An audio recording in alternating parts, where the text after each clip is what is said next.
I want you to imagine a volunteer. Oh, okay. They are just, completely exhausted, sitting all alone in this neighborhood community center at like 8 o'clock at night. Oh, man, we've all been there. Right. And they have set up 50 of those heavy folding chairs by themselves.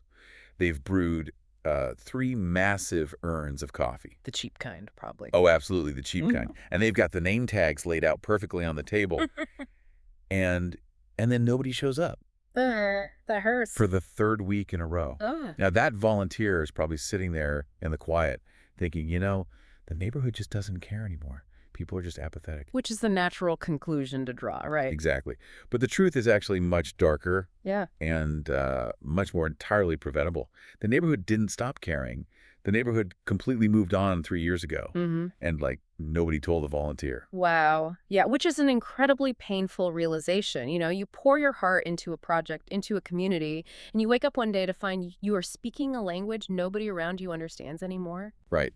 And usually, when we think about how we navigate the world, we think about maps. Literally or metaphorically. A bit of both. Yeah. There is this deeply ingrained expectation we have of absolute permanence, like geography. You look at a map, there's the mountain, there's the river, and the cartographer just points and says, there it is. That is reality. Right. It gives you this profound sense of control over your environment. We crave that predictability. We really do. We want to know that if we take a left at the big oak tree, we arrive at the destination.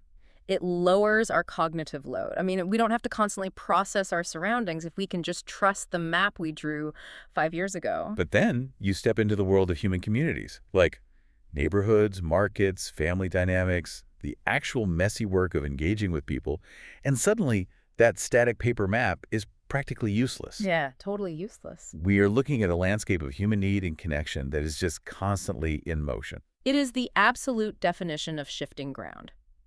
And if you treat a shifting human landscape like a permanent geographical map, you are going to end up profoundly lost even while you are standing in the exact same physical place you have always stood.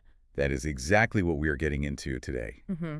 We have a massive, just fascinating set of source materials for this deep dive. It really is a great collection. Yeah, we are looking at excerpts from a comprehensive guide on community engagement and Christian ministry, and it's titled Measuring, Revisiting, and Adapting: Community Mapping as a Living Discipline. It's a remarkable framework, truly. It really is. And our mission for this deep dive is to explore how any organization, any leader, or honestly, any person can stay genuinely relevant and effective in a world that absolutely refuses to stand still. Refuses to. Right. Now, to be clear to you listening, while our source material focuses heavily on church and neighborhood ministry, the underlying principles we are going to dissect are universally applicable. Very much so. Avoiding what the author calls frozen assumptions, measuring true human impact rather than just, blindly counting heads, and preventing the kind of burnout that destroys really good people.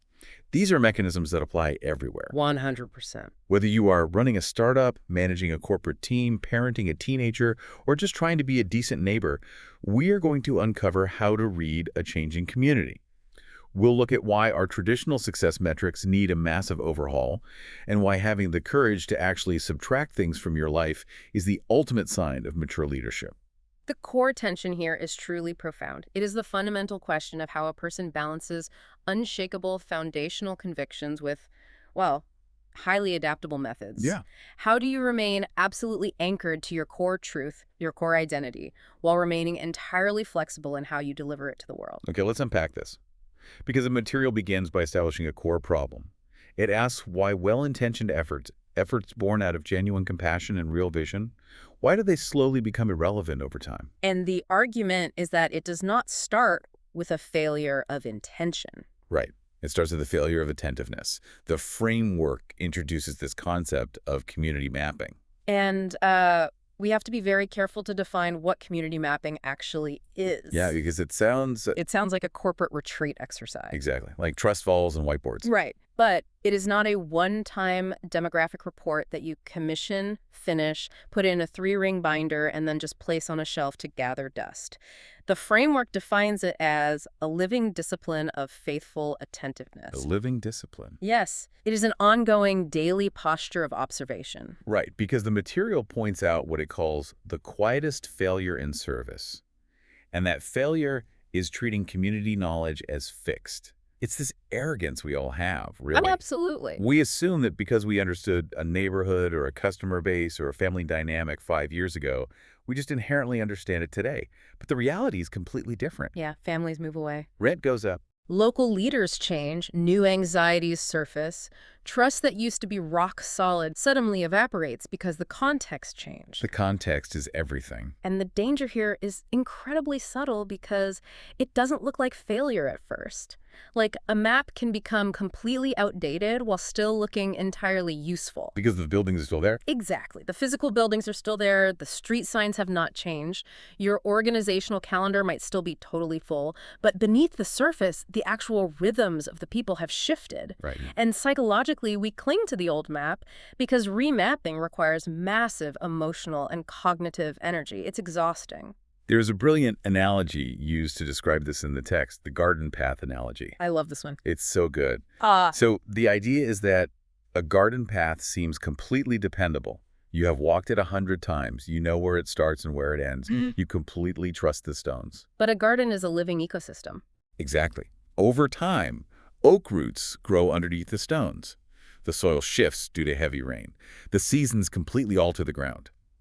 If you rigidly cling to those old stones, when the ground beneath them has completely shifted, the path actually becomes an obstruction rather than a guide. It might even become a tripping hazard. Yeah, It is a perfect metaphor because it captures both the utility and the danger of the familiar.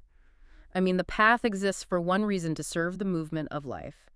It is a tool. right. It is not the destination itself. But human beings, and institutions especially, have this terrible habit of sanctifying the path. Oh, we love to sanctify the path. We elevate the process, the tradition, the familiar method, and we make the methods sacred. But methods are supposed to be servants, not masters. Exactly. It's like using a printed MapQuest route from 2005 to navigate a rapidly developing modern city. Oh, wow, MapQuest. Remember those printed pages?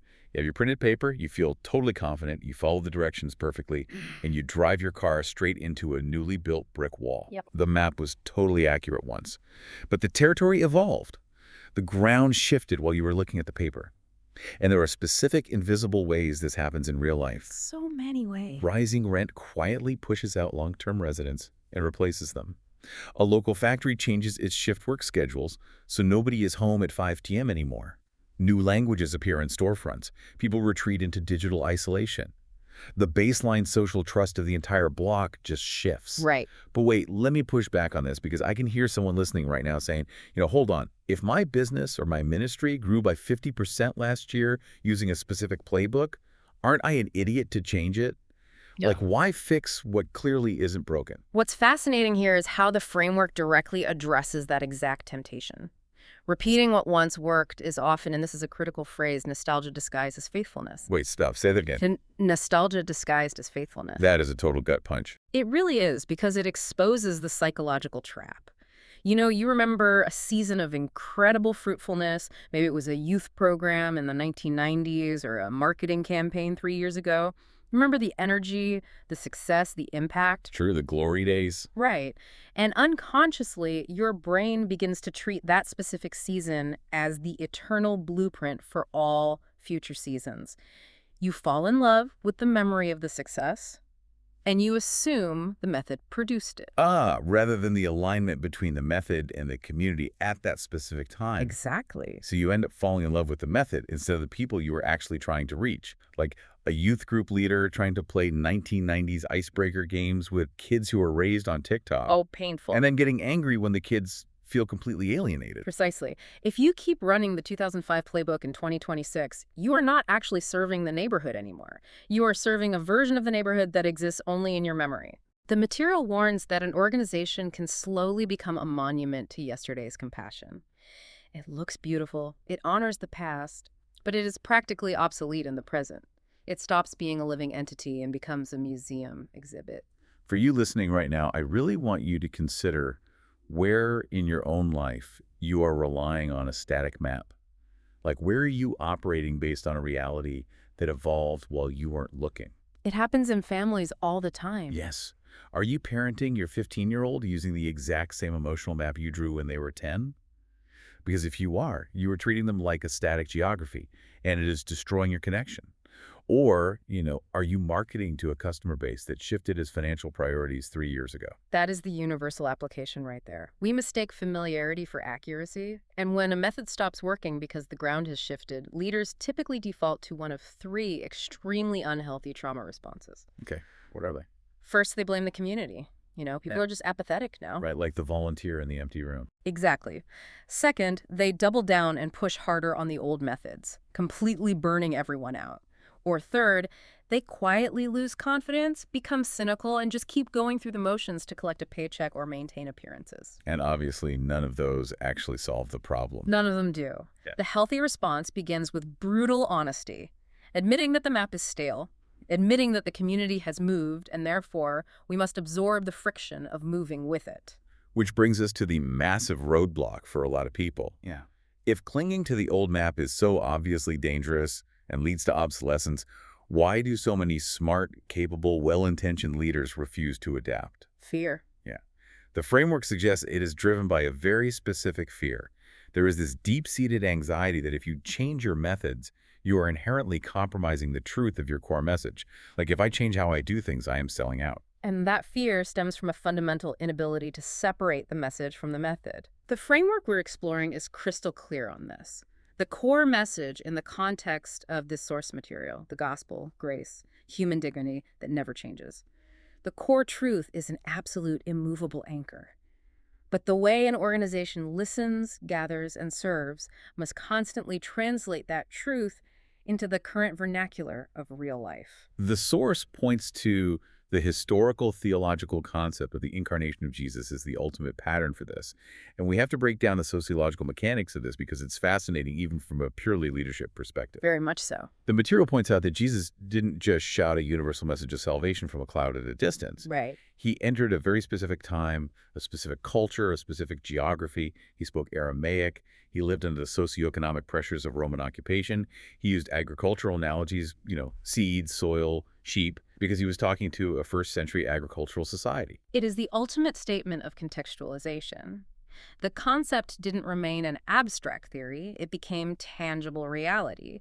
And the material notes that Jesus' own methods were incredibly meticulously adaptive based on the psychological state of the person in front of him. Yes. Let's dig into the mechanics of those interactions. The text contrasts how he engaged different people. For instance, he meets Nicodemus. Right. Nicodemus is a religious scholar, a member of the elite ruling class. How does Jesus meet him? At night, in secret, and engages him in a high-level, complex theological debate. Because, see, we have to look at the psychology of Nicodemus. He is an elite, protecting his social reputation. He cannot afford to be seen asking basic questions in broad daylight. The friction of public shame would have prevented the interaction. Right. It's a huge barrier. So Jesus adapts to that barrier. He provides a safe, private space for intellectual sparring because that is the exact entry point Nicodemus requires. But then contrast that with the Samaritan woman at the well. Jesus meets her in the glaring noon sun. He asks her for a drink of water, which breaks every social, gender, and cultural rule of the day. Because her psychological profile is the exact opposite of Nicodemus. Totally opposite. She is a social outcast.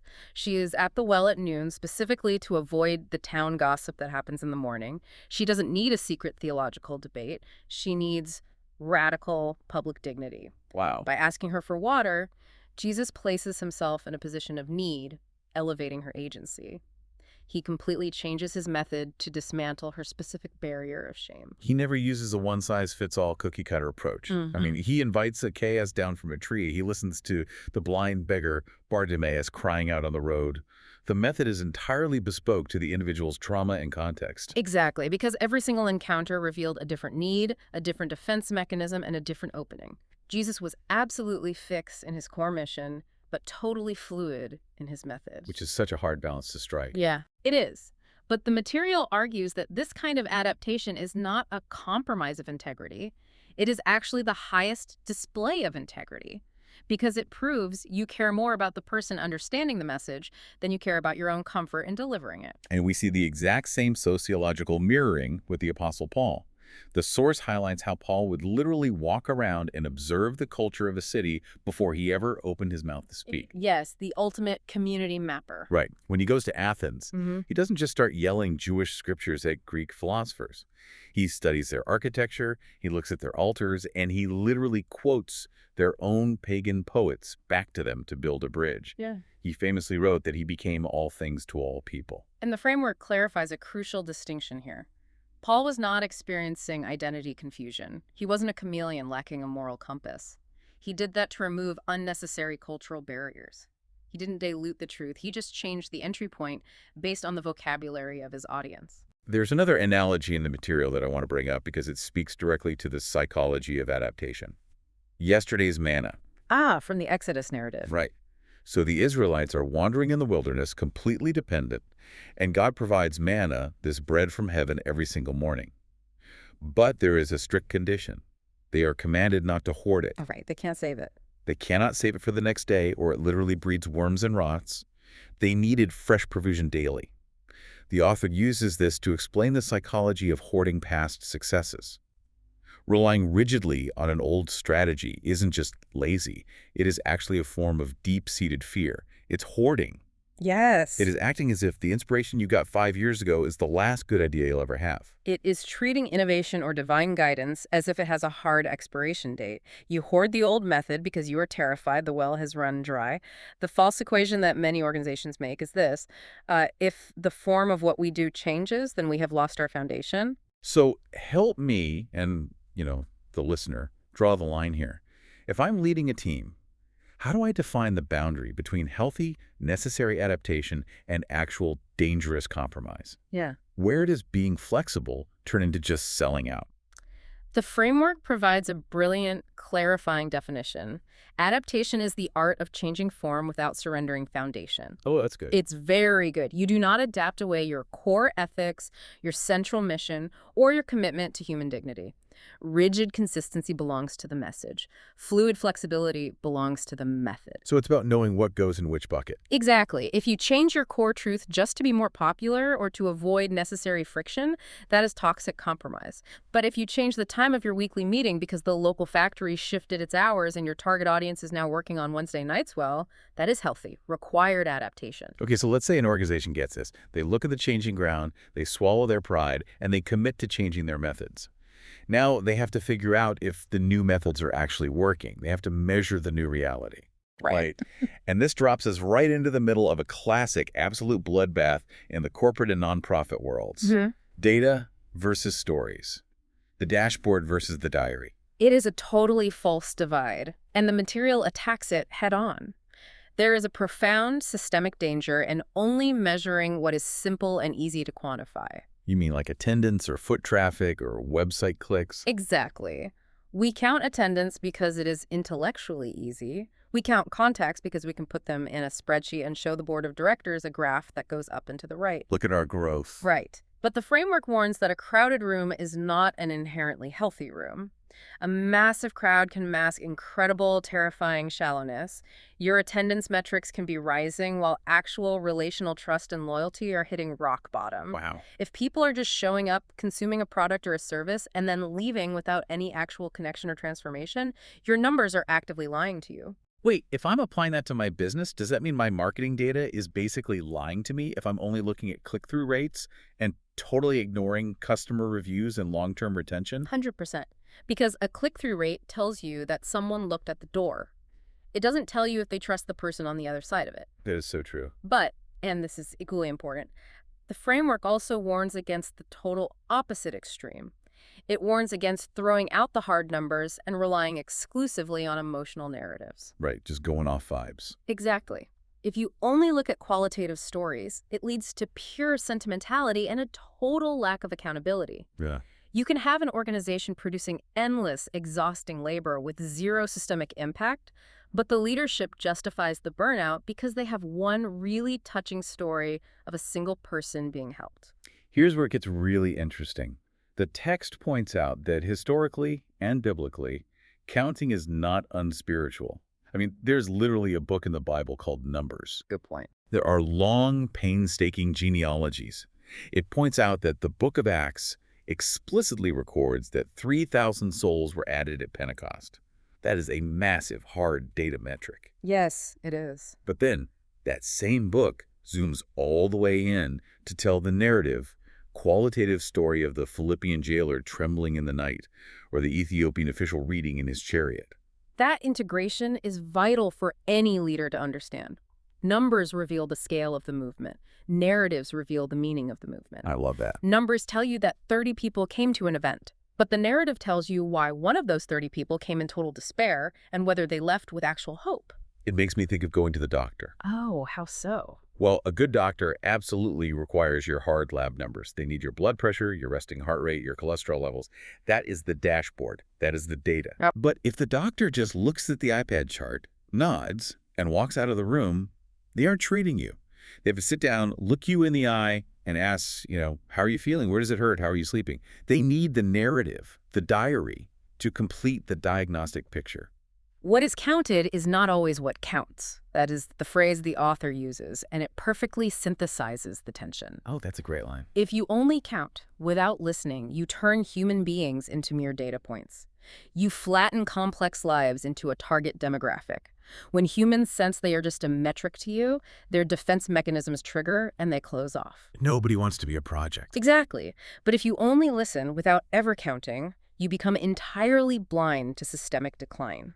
You won't notice that an entire demographic of working-class families has quietly slipped out the back door over the last 6 months because you were too busy focusing on one emotional success story. So we need both.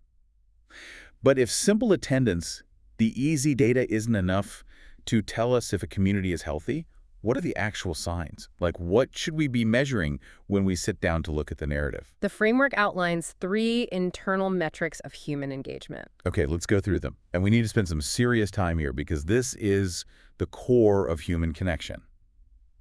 The first metric is relational trust. The author calls relational trust the hidden currency of any lasting work.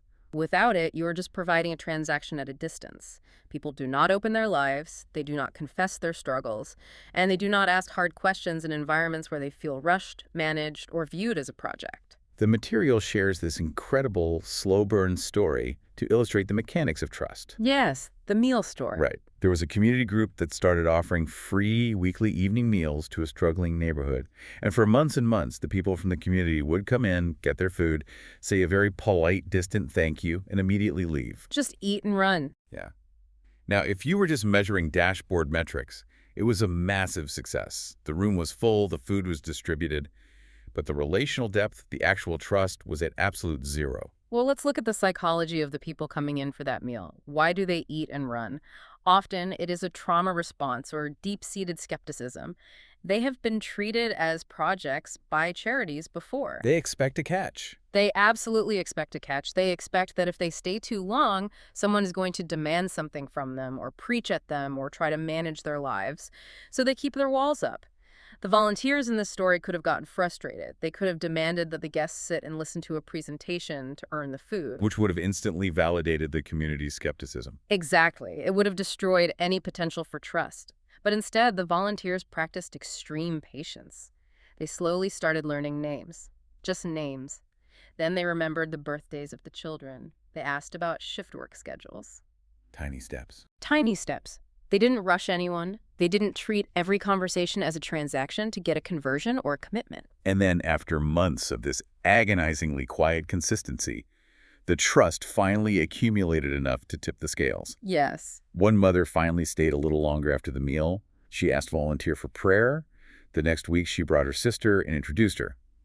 Eventually, she shared a deep, complex grief she was carrying and asked for help navigating a bureaucratic problem at her child's school. It's beautiful. The material emphasizes that trust cannot be rushed, and it absolutely cannot be faked. It is accumulated exclusively through unhurried consistency. Because trust is a moral evaluation before it is a strategic one. People possess a highly tuned radar for manipulation. They can sense when they are being truly seen as an equal human being versus when they are being managed to validate a leader's program. When that mother finally stayed, it was tangible proof that the organization had moved from merely being a cold provider of calories to being a credible, safe presence. The second internal metric is participation, or ownership. This is the transition from a person simply receiving a service to actively carrying the weight of the work. The framework warns heavily against accidentally forming passive consumers. Yes, the modern danger of treating community as an entertainment experience you attend rather than an ecosystem you inhabit. Participation is the moment someone crosses the invisible psychological line from being a passive observer to claiming belonging. There's another profound story here that illustrates the sociology of this shift.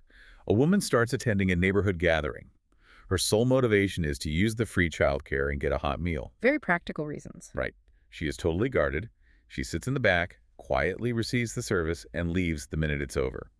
Then one day, a volunteer asks her with total dignity, not as charity, if she wouldn't mind placing the paper napkins on the tables before the meal. Just the napkins. It is an incredibly tiny, almost insignificant task, but she says yes. And that small act begins a complete neurological and sociological cascade. Exactly. Let's break down why. A few weeks after placing the napkins, she is greeting people at the front door. Wow. A month later, she's helping set up the heavy folding chairs. Then she brings a neighbor with her. And eventually, she volunteers to pray out loud for someone else who is struggling. She went from consumer to contributor. The author uses this phrase, grace restores agency. We need to unpack the difference between charity and agency. Charity, when done poorly, creates a power dynamic. The giver has the power, the receiver is in debt. It can make the receiver feel small and dependent. Right. But agency, giving someone a task, no matter how small, communicates respect. It says, we need you. This place doesn't function properly without your contribution. When that woman started setting up chairs, her internal identity shifted. She no longer saw herself as a project to the organization. She saw herself as a partner. She had skin in the game. The third internal metric is spiritual openness.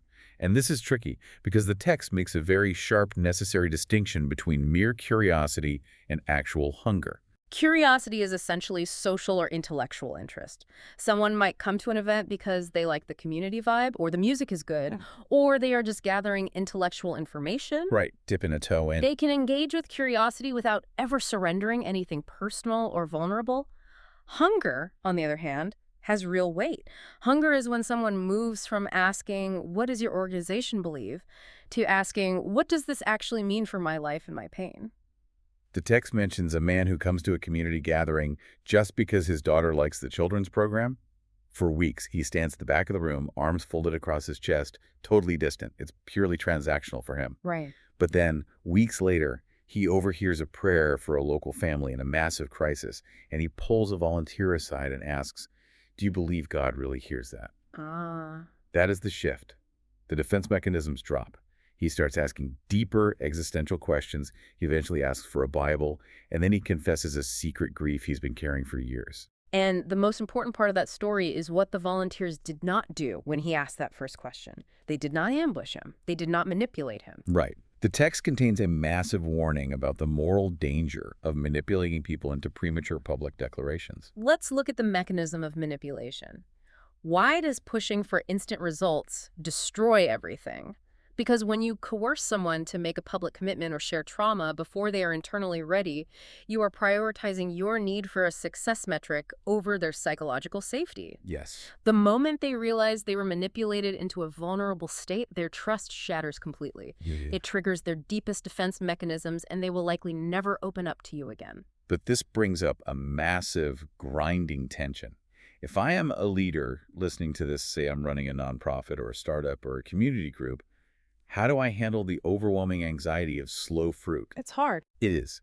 If true relational trust takes months or even years to build, and this kind of openness is this delicate, unhurried psychological process, how do you justify your existence in a modern culture that demands instant, viral, highly measurable results by the end of the fiscal quarter? That is the crush of modern leadership. Everyone wants a microwave result for a crock-pot process. Exactly. But if we look at the teachings of Jesus, specifically the parable of the sower, we find what the author calls the theology of the soil. The farmer sows the seed, but the soil entirely determines the receptivity. Some soil is hard like a road, some is shallow with rocks beneath, some is crowded with thorns, and some is good soil that produces a crop. The growth happens at the pace of the soil, not at the pace of the farmer's anxiety. You cannot scream at a seed to make it grow faster. You can't. You cannot force human vulnerability. The text argues that manipulation can definitely generate momentary, highly emotional responses, which, let's be honest, look great on a quarterly report, but it fundamentally weakens long-term trust. Leaders have to honor the profound mystery of how a human being awakens over time. We need the maturity to recognize the quiet, almost invisible beginnings of growth without demanding a full harvest before its proper season. Okay, so we've looked deeply at the internal journey of the individual moving through trust to participation to actual openness. Now, let's zoom out to the macro level. How does the organization interact with the community at large over a long period of time? This brings us to the external metrics, community feedback, and long-term impact. The material refers to community feedback as a mercy, which is a radically beautiful way to frame it, because let's be honest, most leaders treat feedback as an annoyance, a personal critique, or a direct threat to their authority. Oh, absolutely. When you've worked 60 hours on a project, feedback feels like a literal attack on your character. But the author argues that honest feedback is the only safeguard against organizational illusion. It is the only thing that interrupts self-congratulation. An organization can be incredibly confident in itself, high-fiving in the staff meeting, handing out bonuses, while simultaneously becoming less and less helpful to the actual people on the ground. There is a perfect, painful example in the text. A community group is hosting this great weekly evening program. The room is spotless, the volunteers are incredibly nice, the content is solid, but they notice a trend. Newcomers come once or twice, and then they never, ever return. The revolving door. Right. Now, the leadership could have just blamed the community. They could have sat in a circle and said, well, people these days just aren't committed. They just want to watch Netflix. Right. But instead, they swallowed their pride and actually asked the newcomers for feedback. And what they heard dismantled all their assumptions. Completely dismantled them. A mother told them that the 7 p.m. schedule conflicted perfectly with the shift hours of working families in that specific neighborhood. Oh. A young adult said the physical setting felt way too formal and intimidating. Ouch. Someone else pointed out that the language they used in their presentations was totally insider jargon that made zero sense to anyone who hadn't been in the group for 5 years. And someone even noted that the physical signage outside the building was confusing, so people felt anxious just trying to find the front door. This is exactly where the psychological temptation to defend kicks in. When leaders hear that kind of feedback, their first neurological instinct is to justify the program. Well, we chose 7 p.m. because that's what works for our volunteers, or our language is perfectly clear if you just pay attention and try harder. The material states that leaders must ruthlessly separate explanation from evaluation. Humility wants fruitfulness. Pride wants competence. A defensive organization treats honest feedback as disloyalty. A wise organization treats it as a diagnostic gift. Because feedback is reality testing.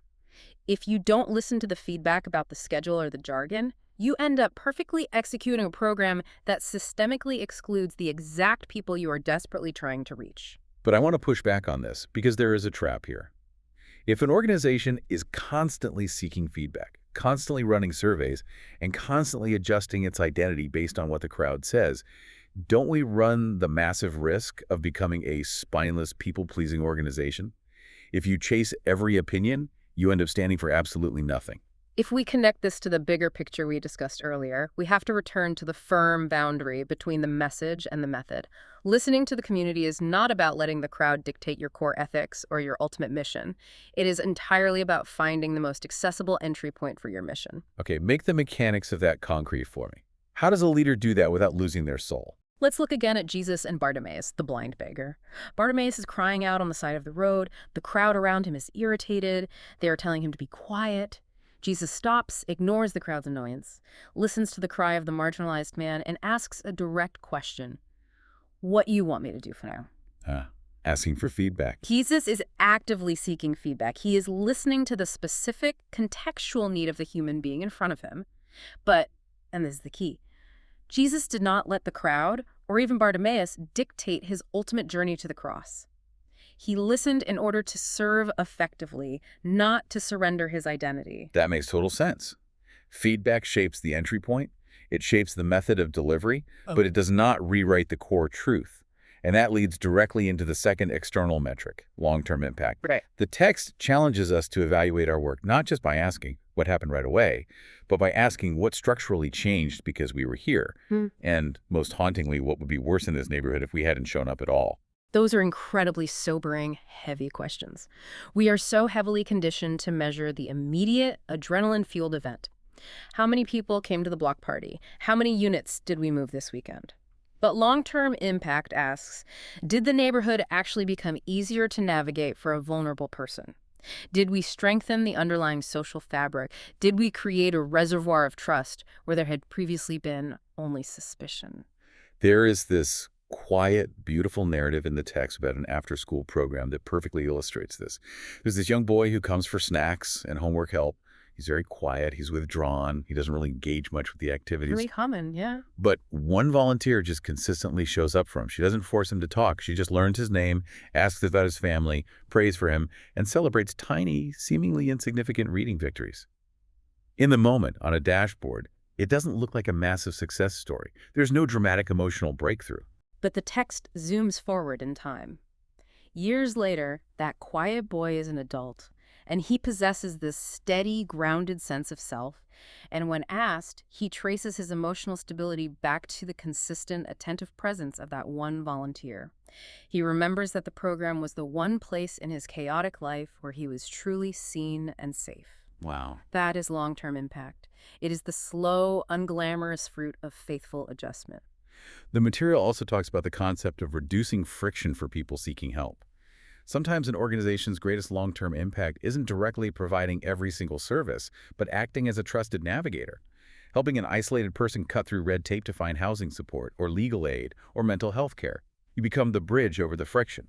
Exactly. You are strengthening the relational infrastructure of the community so it can absorb systemic shocks and actually care for the vulnerable. That doesn't always make for a flashy, high-resolution photo on a newsletter update, but it is deeply, profoundly vital work. Which brings us to a harsh, unavoidable reality. When leaders refuse to listen to community feedback, they end up building bloated, irrelevant programs that nobody actually wants to attend.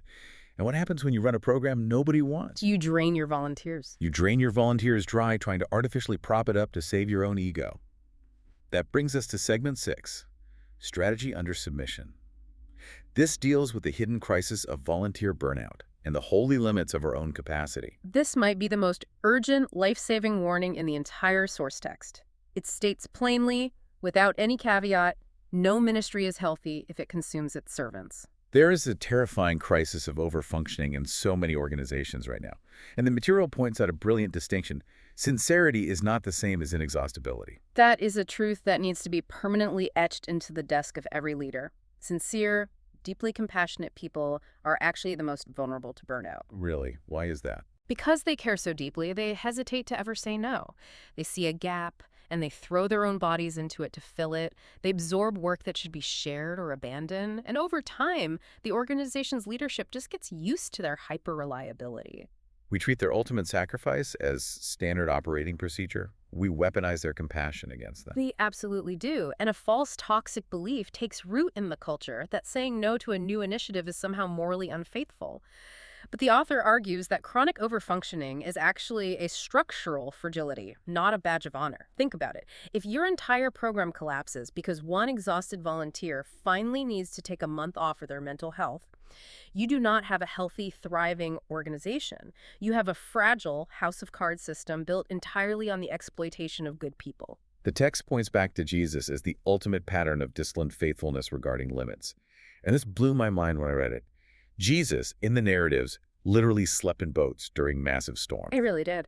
He actively withdrew to lonely places to pray, completely away from the crowds. He literally sent the crowds away when they wanted more teaching or more healing from him. He lived strictly within human biological limits. The quote that stands out is, "The crowd is not the compass." Jesus was moved by deep compassion, yes, but he was never driven by external demand. He did not heal every single person in every single village in the Middle East. He operated in alignment with a specific mission, not the endless, bottomless appetite of the public. So what does this all mean for the person listening right now? I think about it like a smartphone. And I don't just mean the battery dying. Think about the RAM, the processing power. Okay, I like where this is going. If you have a smartphone and you have 40 background apps running at the same time, location services, Bluetooth searching for devices, heavy gaming apps, system updates, it doesn't matter if you have a full battery. The CPU is working overtime just to maintain the status quo of those invisible apps. The phone gets physically hot to the touch. It lags when you try to open the camera, and eventually it just shuts down completely black. It force quits to protect the hardware. That is exactly how human cognitive and emotional capacity works. Right. The background apps are the legacy programs, the old traditions, the obsolete methods that nobody actually wants to cut because of nostalgia. They're consuming all your organizational RAM. You have zero processing power left to actually observe the shifting community in front of you. You have to force quit the background apps to free up cognitive space. The text is screaming at us. Yeah. The gospel does not require exhaustion as proof of sincerity. It leads to a theology of limits. Being finite is not a sin. Having a limit is not a moral failure. It is simply part of being human. Only God is infinite. When we try to be endlessly available, endlessly productive, and omnipresent, we are not being holy. We are actually arrogantly trying to play God. Which means we have to cultivate the courage to subtract. The text says that sometimes the holiest, most impactful act a leader can perform is to stop, reassess, and refuse unnecessary expansion. Pruning a tree is not killing it. Pruning is the necessary preparation for future fruitfulness. This raises an important question for any organization or family. How do you ruthlessly discern what is central, what is merely supplemental, and what is entirely dispensable? Yeah, how do you decide? Leaders have to define what is absolutely core to their survival and mission and protect it fiercely. They have to recognize the supplemental things that are nice but maybe draining energy, and they have to ruthlessly, unapologetically cut the dispensable things. The programs that are only running because of ego and nostalgia but are currently consuming the lifeblood of the volunteers. It is the courage to stand in front of your team and say, we used to do this event. It was great 5 years ago, but it's killing our people now and it isn't reaching the neighborhood anymore, so we are going to stop. So hard to do. That is incredibly hard for leaders to do because we are culturally addicted to addition. We equate bigger with better. We equate constant growth with success. But subtraction can actually be the most faithful, life-saving thing you do. Because subtraction creates the necessary vacuum. It creates the space for the volunteers to actually flourish, to breathe, and to serve with joy rather than out of grinding, resentful obligation. A burned-out organization will eventually burn through its credibility in the community. People on the outside can instinctively sense when the volunteers helping them are secretly falling apart. We have covered an incredible amount of ground today. We started by ditching the comfort of the static map, realizing that our communities, whether that is a local neighborhood, a target market, or a family dynamic, are living, breathing ecosystems that require constant, humble observation, not just historical assumptions. We learned how to dismantle the false war between data and stories, balancing the dashboard and the diary, holding the hard, cold numbers accountable to the human narratives, and vice versa. We look deeply into the internal metrics, understanding the agonizingly slow accumulation of relational trust, the sociological shift from passive charity consumption to active, dignified participation, and the critical need to honor true spiritual openness without ever resorting to the trauma of manipulation. We reframed community feedback, taking it out of the category of personal attack and viewing it as a profound diagnostic mercy that keeps us tethered to reality. We look to the long-term horizon, asking what structurally changes in the social fabric because we choose to remain present over a decade rather than just a weekend. And finally, we embrace the holy biological limits of our own capacity, realizing that we cannot run 40 background apps forever, and that the courage to subtract is the absolute key to sustainable service and sanity. Whether you are running a church, managing a high-stress corporate team, or just trying to navigate your own exhausting family schedule, this living discipline of attentiveness is completely vital to your survival. It truly is the dividing line between blindly, stubbornly defending yesterday's familiar methods and faithfully, courageously serving today's actual reality. I want to leave you with a final thought to mull over as you go about your day. We spent a lot of time talking about how the courage to subtract is the ultimate sign of leadership maturity. I want you to look at your own life right now. Look at your own calendar. Look at the emotional commitments you are carrying. What good, noble, perhaps very familiar thing do you need to stop doing today? What old, obsolete route on that 2005 printed MapQuest directions page do you need to firmly cross out so that you actually have the emotional RAM and the spiritual space to pay attention to what the shifting ground of the present moment requires of you? Stop driving into the wall. Stop blaming the terrain. Look up, read the new landscape, and walk forward.